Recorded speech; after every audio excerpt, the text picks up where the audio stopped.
외신에서 주목하는 국내 기업과 이슈에 대해 살펴봅니다. 숨겨져 있는 투자 정보 드리는 히든 글로벌 시간, 오늘도 조호진 타키온 대표와 함께하겠습니다. 어서 오세요.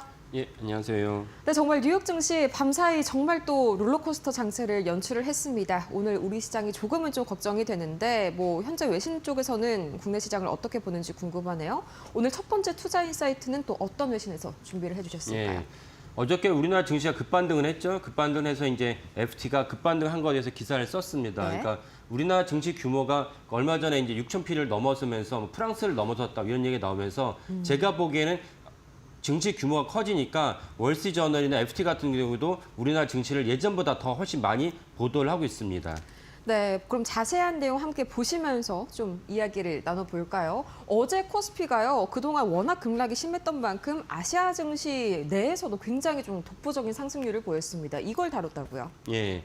그러니까 우리나라뿐만 아니라 니케이나 대만, 심지어 그 중국의 본토 지수까지도 이제 약보합이나 하지만 상승을 했으니까 네. 그 말은 뭐냐면은 결국은 전체적으로 우리 아시아뿐만 아니라 미국도 안 좋았고 유럽도 안 좋았으니까 전체적으로 이렇게 떨어지게 만들었던 트리거였던 이제 이란 전쟁에 대해서 시장이 어느 정도는 안도감을 갖다가 이제 갖고 있다. 그래서 더 이상은 이제 이란 전쟁이 확산하지 않을 것 같다는 인식이 많아졌다라고 보시면 되겠습니다.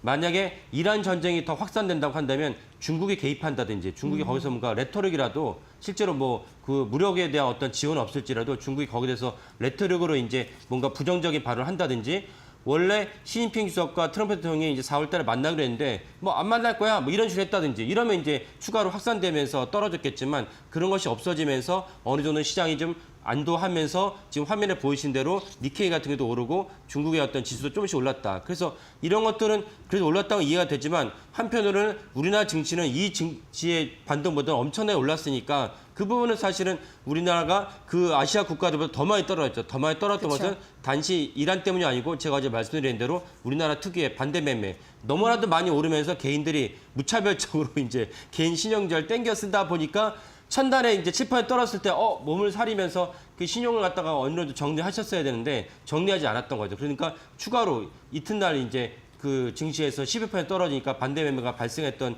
부분이 있었습니다. 근데 어저께는 이제 반대 매매가 없으니까 상대적으로 더 많이 올랐다 이렇게 보시면 될 것 같습니다.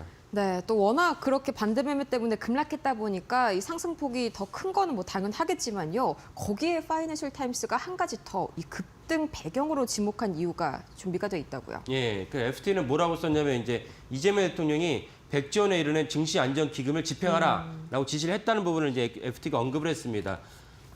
지시를 하라고 했다 바로 이제 집행이 되는 건 아니죠. 하지만 대통령이 지시를 하라고 말을 하는 순간 그렇다면 이제 대통령의 말에 했다가 실현 가능성이 높다. 실현이 될 거면 증시 입장에서도 어차피 100조 기금이 들어온다면은 그러면 이제 더 이상 떨어지지 않을 것이다. 떨어지지 않을 거면 이제 반등밖에 없으니까 하루빨리 어차피 오를 거면 내가 빨리 사겠다라는 또 심리가 이제 그 추가로 들어가지 않았나 싶습니다. 그래서 이제 지수가 반등하는데 견인을 했다 볼 수가 있고 그 이재명 대통령이 지금 지지율이 60% 아닙니까? 네. 지지율이 왜 중요하냐?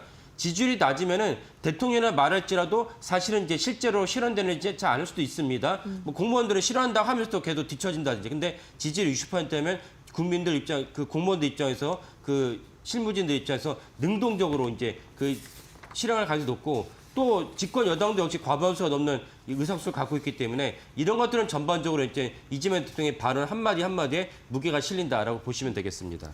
네, 그러면 이제 코스피의 6천 시대를 이끈 그런 대표적인 주자라고 할 수 있죠. 이 대형주 수급도 상당히 중요할 것 같은데 대형주 수급 한번 체크해 볼까요? 예, 어저께 외국인의 수급을 보면은 네. 삼성전자 같은 3,700원 매도를 했고 현대차 2,600원 매도를 했는데 그 특이한 점이 뭐냐면 SK하이닉스는 외국인들이 2,100억을 순매수했어요. 그러니까 다른 종목들은 여전히 외국인들이 물론 예전보다 월요일보다는 훨씬 매도폭이 작긴 하지만 그래도 좀 매도를 했거든요. 근데 SK하이닉스 같은 경우는 어저께 2,100억 원을 순매수했다는 점이 눈에 띄긴 합니다. 결국은 외국인들 입장에서는 저희가 이제 지난주에 말씀드렸죠. 맥커리의 어떤 보고서를 보면은 2027년도 이제 영업이익을 땡겨오면은 SK하이닉스의 지난주에 목요일날 기준했을 때 100만 넘었을 때 기준한다면 SK하이닉스의 PER이 2027년 기준하면 2.4배거든요. 그러면 80만 대 떨어졌으면 PER이 훨씬 낮아지기 때문에 SK하이닉스에 대해서 외국인 순매수에 돌아서지 않았나라고 해석을 합니다.